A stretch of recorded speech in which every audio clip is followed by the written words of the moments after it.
প্রিয় খামারি ভাই ও বোনেরা, আমাদের ইউটিউব চ্যানেলে আপনাদের স্বাগত জানাচ্ছি। আজকে শেয়ার করছি খামারে মাছি তাড়ানোর দারুণ কার্যকরী একটি ট্রেন্ডিং পদ্ধতি, যা সহজেই আপনারা আপনাদের খামারে প্রয়োগ করতে পারবেন এবং এর জন্য বাইরে থেকে আপনাদেরকে কোনো কিছুই তেমন বেশি টাকা দিয়ে কিনতে হবে না।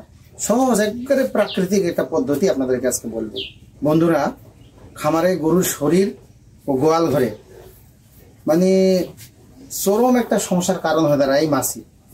এই মাছির কারণে নানান ধরনের রোগ খামারে ছড়ায়, যেমন লাম্পি, গরুর চোখ দিয়ে পানি করা, নানা রকমের সমস্যা। এবং গরু এমনকি গাভী গরুর দুধ পর্যন্ত কমে যায়। এই যে দেখেন মাছি, এই জন্য গরুগুলো কেমন ছটপট করতে সব সময় করতেছে।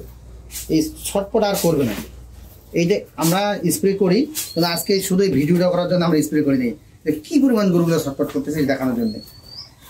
তো বন্ধুরা, চলুন জেনে নেই মাছি তাড়ানোর আজকের এই সহজ এবং ট্রেন্ডিং পদ্ধতি।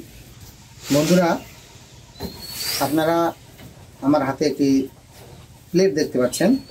এই প্লেটের মধ্যে একটা লেবু আর এখানে কিছু রসুন আর কিছু লবঙ্গ আছে।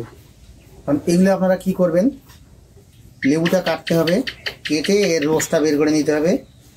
আর এই যে রসুনটা থেতলে নিতে হবে, নিয়ে এর রসটা বের করতে হবে। লবঙ্গগুলো পানিতে কিছুক্ষণ ভিজিয়ে রেখে থেতলে নিতে হবে, নিয়ে অর্থাৎ একটা পেস্ট তৈরি করতে হবে। করে বোতলের মধ্যে কিছু পরিমাণ, আপনার খামারে যে পরিমাণ পানি লাগে সেই পরিমাণ আপনার পানি, এবং মানে পানির পরিমাণের উপর নির্ভর করবে আপনাদের এই উপকরণগুলো কতটুকু করে নেবেন, আন্দাজ করে নিতে হবে।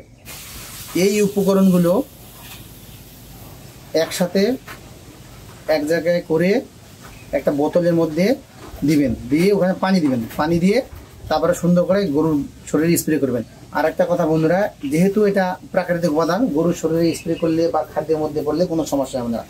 আপনারা বলতে পারবেন যে লেবু যদি গরুর গায়ে পড়ে কোনো ক্ষতি করবে না, লবঙ্গ যদি গরুর গায়ে পড়ে কোনো ক্ষতি করবে, তারপরে রসুন যদি গরুর শরীরে স্প্রে হয়ে যায় বা গরুর গায়ে লাগে কোনো সমস্যা হবে? কোনো সমস্যা হবে না। গরুর খামারে আপনারা কেমিক্যাল পদার্থ যত কম ব্যবহার করবেন ততই মঙ্গল। বন্ধুরা, এখানে একটি বড় সাইজের লেবু এবং কিছু পরিমাণ লবঙ্গ আর কিছু পরিমাণ মানে একটা রসুন, বড় রসুনের আমরা একসাথে পেস্ট করে নিয়েছি। পেস্ট করে নিয়ে এখানে বোতলের ভিতরে দিয়েছি এখানে দিয়ে এখন আমরা স্প্রে করবো। স্প্রে করলে মাছিগুলো ধীরে ধীরে চলে যাবে, কিছুক্ষণ পরে মাছি আর থাকবে না। সেভাবে স্প্রে করবেন। এখানে যদি গরুর খাবারের হয়, যদি গরুর দেখেন বন্ধু, এখানে গরুর খাবার আছে, খাবারের মধ্যেও দিচ্ছে, কিছু সমস্যা হবে না।